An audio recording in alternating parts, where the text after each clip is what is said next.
I'm on day 5 of how long can I last with $50 Canadian grocery, where I bought a blade roast, ground beef family pack, and 3 pork tenderloins. I've gotten through the blade roast, and tonight at the end of the day I'll have my one meal, and it's going to be the ground beef. And I just got batteries into my scale. I'm 188 at the moment, almost like 188.9, so let's say 189. Um, and I'm estimating that I was close to 195 5 days ago when I started. Obviously, the initial weight when you go back to ketogenic diets consistently and fasting is the loss of your glycogen, and with that there's a lot of water that comes with it as you go through. So yeah, I'm doing good. My appetite's back in control, stable energy, really not thinking of food, not really getting any cravings or anything.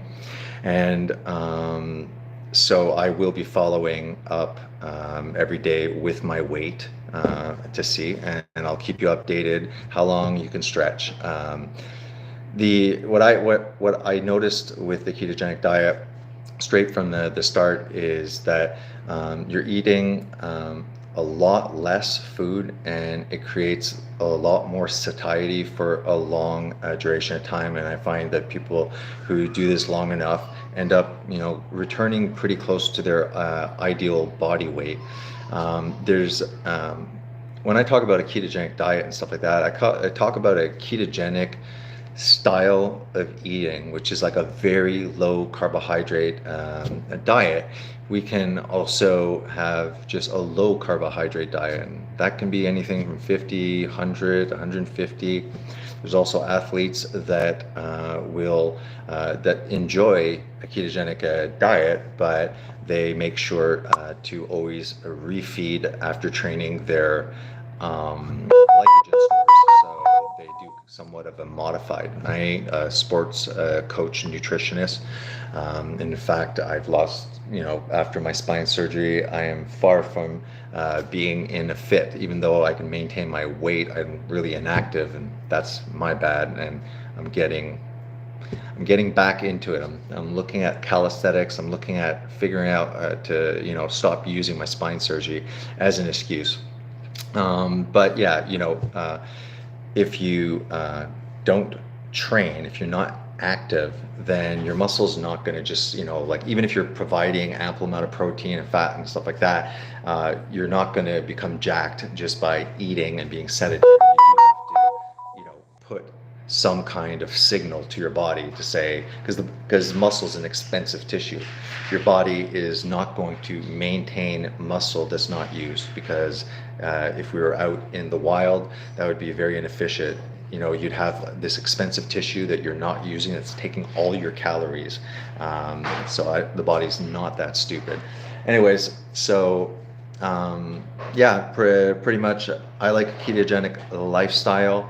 That means I can go long periods fully ketogenic. There's some people that do stay in it either for its mood enhancement. Some people have depression. Some people have mood disorders, epilepsy, seizures. It seems like all the neurological issues improve, or there's PubMed studies saying that there's benefit, and it makes sense.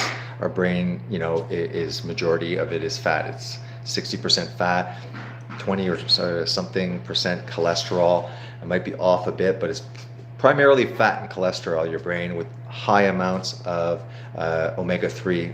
I forget if it's the EPA or DHA. So fat, if you're skimping on it, as well as cholesterol, dietary cholesterol, you're not going to optimize your cognitive function, as well as eventually a lot of your hormones that are pretty much cholesterol and fat and vitamin D and other things. I am starting. It's 5:10 in 50 minutes. We're gonna do the 6 p.m. ketogenic and fasting live stream, and you feel free to come there. I'm going to try and do Mondays again regularly. We have Bruce Cesal, my brother, who has a very popular channel. Go see Bruce Cesal if you like astronomy and if you're interested in seeing the cool stuff that he is capturing in the moon, on the moon, as well as just in in the sky. So he'll be here, like I said, at 6 p.m. The fasting keto live stream, I'm going to talk maybe 20-30 minutes about cholesterol, dietary cholesterol, and a little bit on saturated fat. This age-old lie about cholesterol and saturated fat is what is killing us. I'll go into more detail and provide the evidence that I'm convinced makes a lot more sense. So see you guys. Bye-bye.